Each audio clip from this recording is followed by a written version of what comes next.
मेरी दोनों बेटियां आती होंगी, उनके आने से पहले मैं उनके खाने के लिए कुछ बना देती हूँ।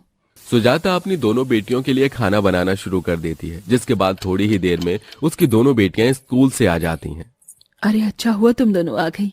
मैं तुम दोनों के लिए सब्जियां डालकर खिचड़ी बनाई है।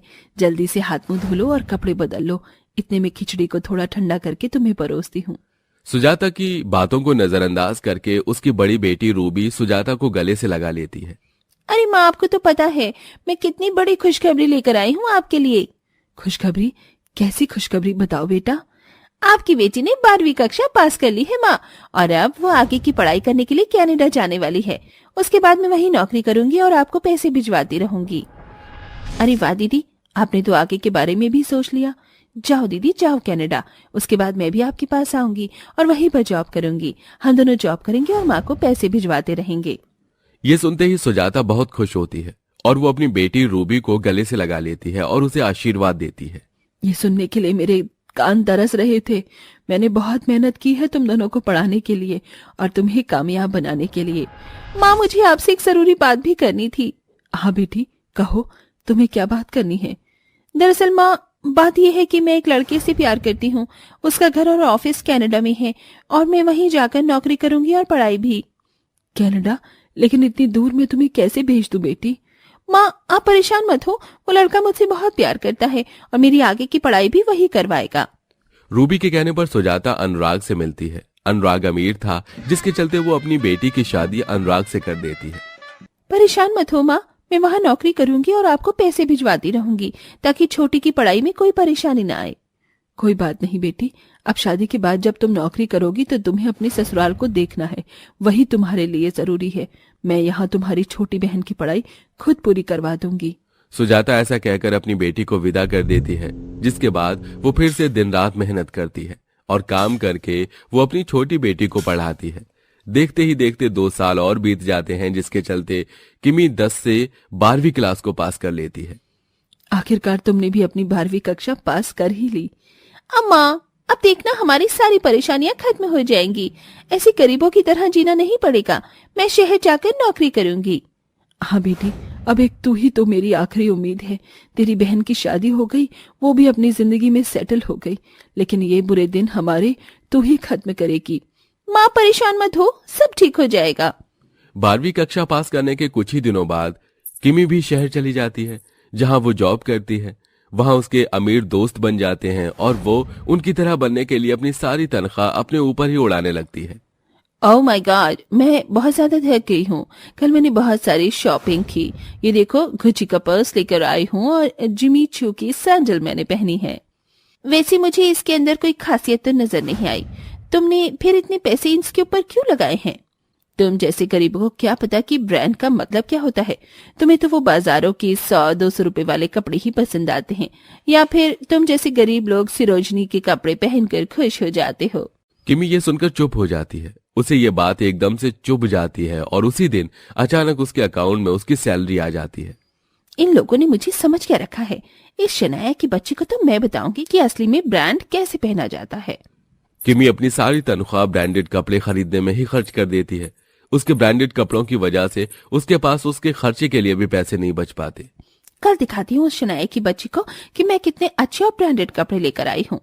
किमी अगले दिन ही अपने ब्रांडेड कपड़े पहनकर अपने ऑफिस में पहुंच जाती है, जहां सभी लोग उसके कपड़े देखकर हैरान रह जाते हैं।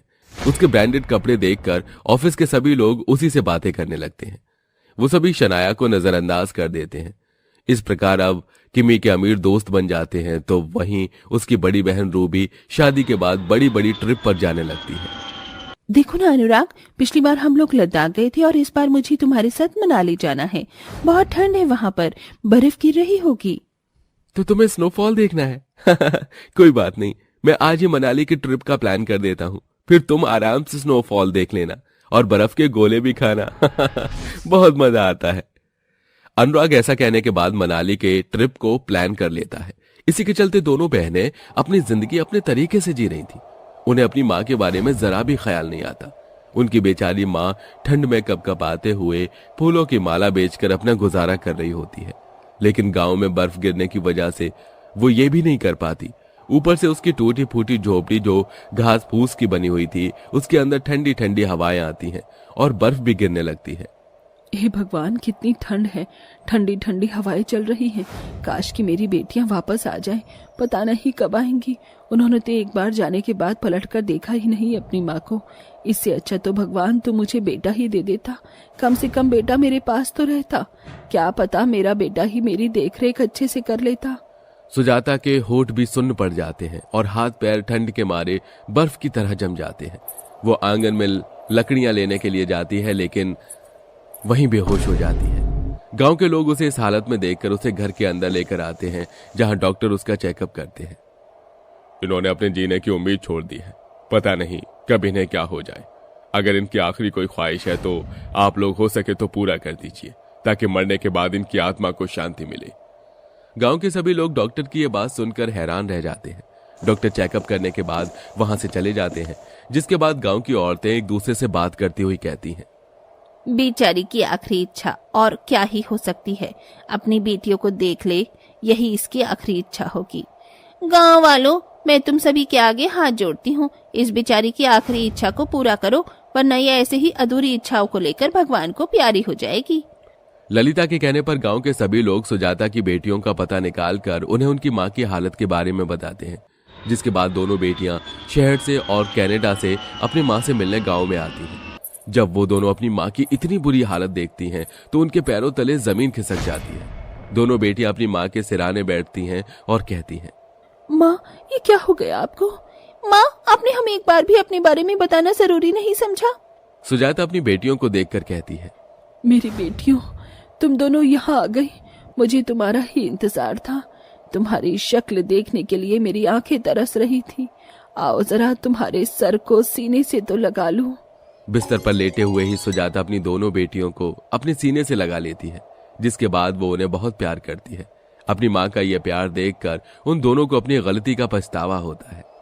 आपने हमारे लिए इतना संघर्ष किया, हमें पढ़ाया लिखाया, लेकिन अपने लिए कभी एक स्वेटर तक नहीं खरीदा और हमारी पढ़ाई में सारा पैसा लगा दिया। हमें कभी किसी चीज की कमी नहीं होने दी। हमें फर्श से अर्श तक पहुंचाया और हमने आपके लिए कभी कुछ नहीं किया। हाँ दीदी, बिल्कुल सही कह रही हैं आप। आपने अपने बारे में तो कभी सोचा ही नहीं, और हम इतनी बड़ी बेवकूफ बेटियां हैं जो अपना फायदा होते ही आपको छोड़कर यहाँ से चली गई। काश हमने आपके बारे में थोड़ा भी सोच लिया होता तो आज आपकी ये हालत न होती। मेरी प्यारी बेटियों, अपने आप को दोष मत दो। तुम तो मेरी फूल जैसी बेटियां हो। तुम अपनी जिंदगी अपने तरीके से जी रही हो। मुझे और क्या ही चाहिए था। तुम दोनों कामयाब हो गई हो, बस इसी बात की मुझे बहुत खुशी है। अपने जीवन में इसी प्रकार हंसी खुशी रहना। सुजाता इतना कहते ही उसी समय अपने प्राण छोड़ देती है, जिसके बाद वो भगवान को प्यारी हो जाती है। किमी और रूबी दोनों फूट फूट कर रोती रह जाती हैं, जिसके बाद वो अपनी माँ का अंतिम संस्कार करती हैं। उन्हें अपनी माँ के आखिरी वक्त पर अपनी गलतियों का एहसास हो जाता है, जिसके बाद वो वापस शहर और कनाडा जाकर अपनी जिंदगी अपने तरीके से जीने लगती हैं।